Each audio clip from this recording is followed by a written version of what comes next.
There's a particular table that deals with drill cuttings. There's a proposal in Steuben County to accept drill cuttings from the Marcellus Shale, and there's an effort to try to stop that. So I encourage you to look at that table. There's a sample letter to legislators, petitions that you can get involved in to try to stop that from happening.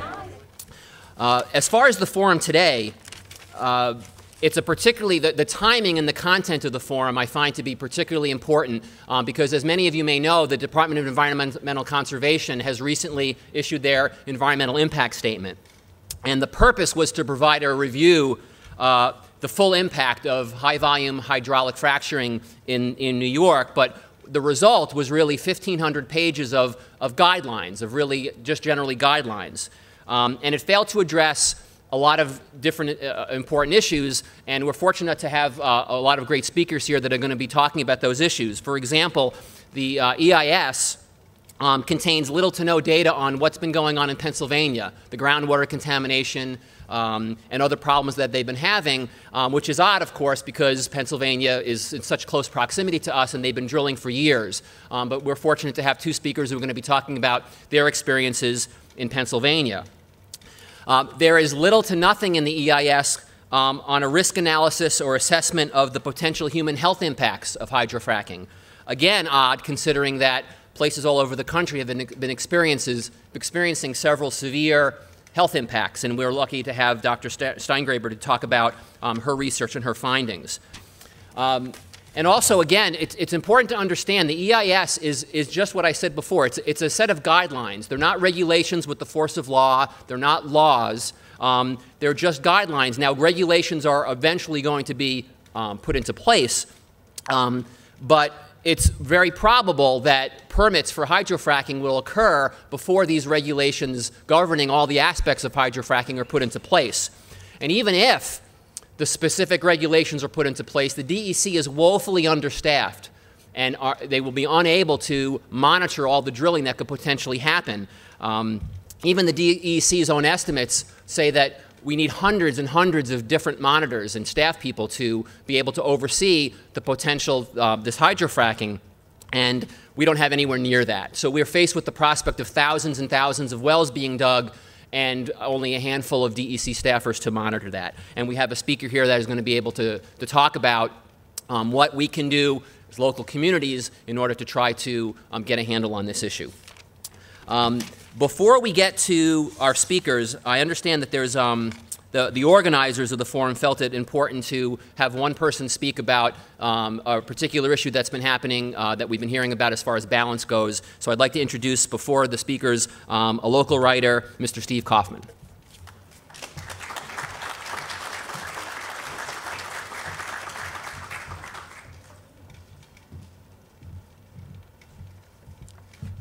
Thank you very much. Welcome. I've written a number of articles over the last 3 years on hydrofracking and been part of about a half a dozen forums like this one. And one of the problems that we've encountered is that a number of the business leaders and town leaders and county leaders don't come. And this is when we ask them, well, you know, why don't you come? This is critical to your business. This is critical to the decisions that you have to make. We often get the answer, well, your presentations aren't balanced. They're one-sided. And I was giving a lot of thought to this, and I recently wrote an article about it and came to the conclusion that, well, for some people, they have interests to the contrary to what we have to say and are hoping to get a nice big check out of some lease that they're holding, and they don't want to come and hear something that's going to make them feel bad about that. They don't want to feel guilty. They've already committed. Other people, I think,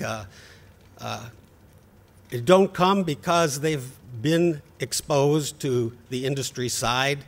Often the business leaders and local politicians have gone to conferences and forums and junkets put on by the oil and gas industry, and they're held in a Hyatt or a Sheraton, and they are wined and dined and end up coming home like, well, that was pretty good demonstration. Now I know the truth. I don't need to hear anymore, so I can just put my head in the sand and do not disturb sign. So they don't want to hear from us.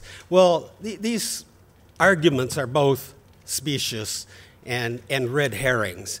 But that was what prompted this analysis that I wrote. In either case, the idea that we don't give the gas companies viewpoint, it's almost impossible anymore to avoid being brain massaged by the industry's PR machine. We all know their message, don't we? Tons of money for landowners and communities, scads of high-paying local jobs, boom times for local businesses, cleaner, greener domestic energy, never a proven case of groundwater contamination, chemical additives no more toxic than dish soap or Windex, wastewater all recycled and safely treated. In short, a clean, safe bridge fuel to the future, a win-win-win for America. We know it from landmen in our living rooms, from newspapers and magazines, radio and TV. Many of our business and political leaders also know it from these workshops and junkets. Would it be a shock for you to learn that no one from any of our groups has ever been invited to participate in any of those conferences? Of course not. Nobody expects multinational corporations to be balanced. All corporations are expected to do is to maximize their profits. Not only don't we expect them to give us equal time to their opponents and competitors, we don't even expect them to tell us the truth. Their teams of auditors and admin, tax attorneys, and PR consultants are not paid to make companies more balanced and truthful, only to make them seem that way. And yet, that's hardly the point. The more important point is that gas and oil companies have become so rich and powerful in our society that they expect to just come into any community they want and bulldoze anything or anyone that gets in their way. That these companies aren't getting their fair say is a bit of a sick joke. Look at it this way. If 100 bees were trying to keep a bear from tearing apart their honey tree, would you call that unbalanced because there were more bees than bears? Well, that's about where we are. Since the Supreme Court has decided that corporations are people entitled to all the same constitutional rights as real people, including freedom of speech, and then subsequently decided that money is a form of speech, the result for our democracy is that he, she, or it with the most money gets to speak loudest and most often. Consider that just in the last week, I was hit by a full-page color ads in the New York Times, New Yorker Magazine, USA Today, all promoting the wondrous benefits of hydrofracking. What do you suppose ads like that cost? Well, I looked it up for USA Today and found that one full-page color ad costs an average of $221,000. Then there are those TV ads that I see every night on the news, even during Yankee games. My favorite, a blissful, gorgeous young mother dancing around the flowers and butterflies while a sonorous fatherly voice tells us that natural gas is the clean, green fuel of the future. What do you suppose an ad like that costs? Well, I looked that up too. It's estimated that the average TV ad costs $350,000 to produce, plus a minimum to the network of $100,000 for every 30-second spot, as much as $3 million for a 30-second spot in the Super Bowl. Think about that. All those professionally crafted ads getting the gas industry message out to tens of millions of people.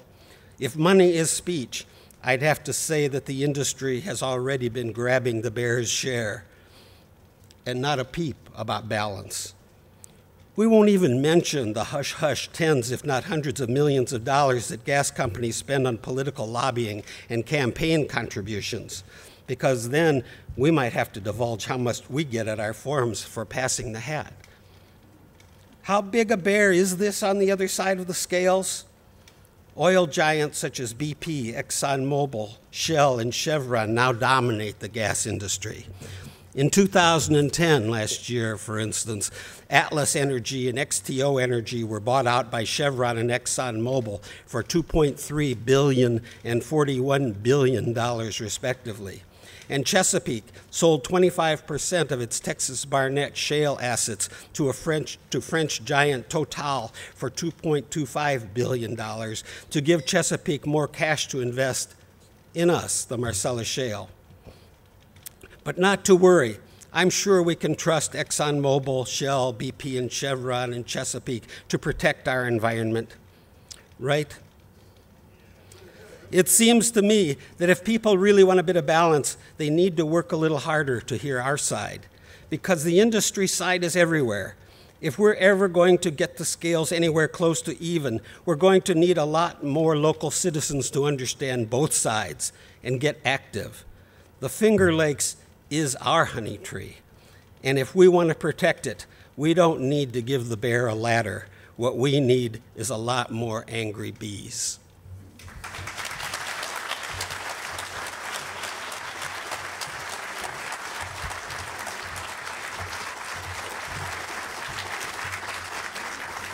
Thank you, Steve. In fact, I was just looking at the leader today, and I saw, after reading your piece, an ad with this was a grandfather and a grandchild sitting reading a book and talking about natural gas. I'm not sure where the connection was. So what we're going to do is we'll have our speakers give their presentations afterwards. We'll give an opportunity for people to ask questions and make comments.